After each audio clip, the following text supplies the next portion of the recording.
Chapter 31. When Moses had finished saying these things to all the people of Israel, he said, I am now 120 years old, and am no longer able to lead you. The Lord has told me that I will not cross the Jordan River. But the Lord your God himself will cross over ahead of you. He will destroy the nations living there, and you will take possession of their land. Joshua is your new leader, and he will go with you just as the Lord promised.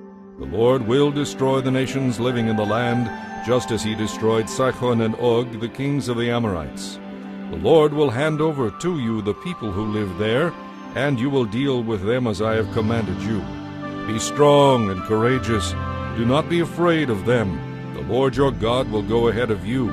He will neither fail you nor forsake you. Then Moses called for Joshua, and as all Israel watched, he said to him, Be strong and courageous, for you will lead these people into the land that the Lord swore to give their ancestors.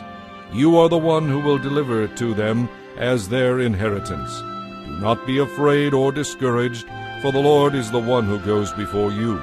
He will be with you. He will neither fail you nor forsake you.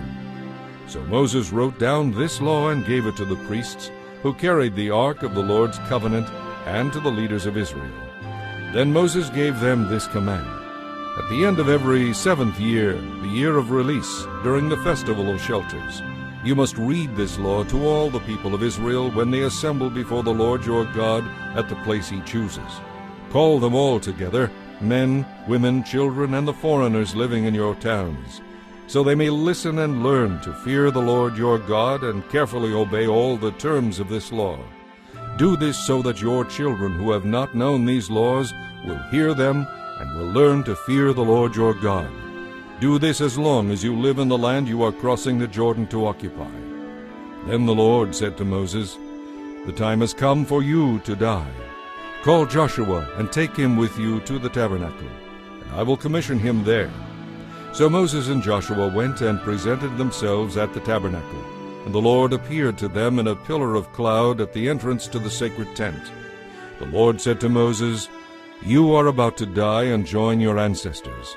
After you are gone, these people will begin worshiping foreign gods, the gods of the land where they are going. They will abandon me and break the covenant I have made with them. Then my anger will blaze forth against them.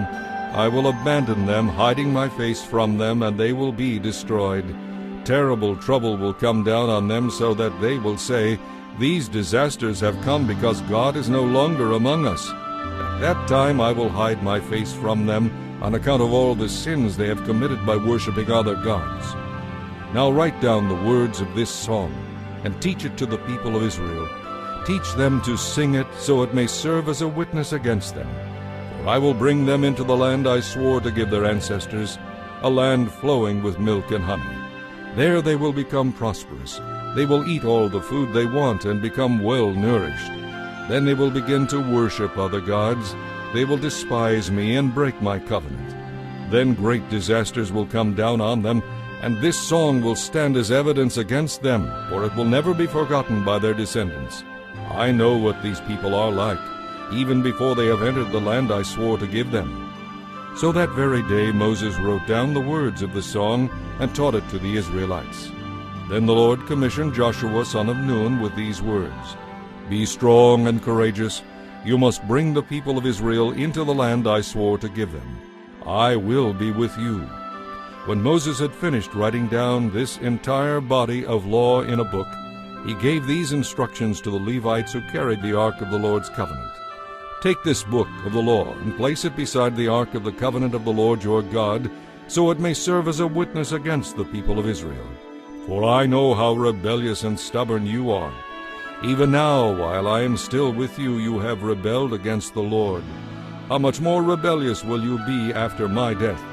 Now summon all the leaders and officials of your tribes, so that I can speak to them and call heaven and earth to witness against them. I know that after my death you will become utterly corrupt, and will turn from the path I have commanded you to follow. In the days to come, disaster will come down on you, for you will make the Lord very angry by doing what is evil in his sight. So Moses recited this entire song to the assembly of Israel.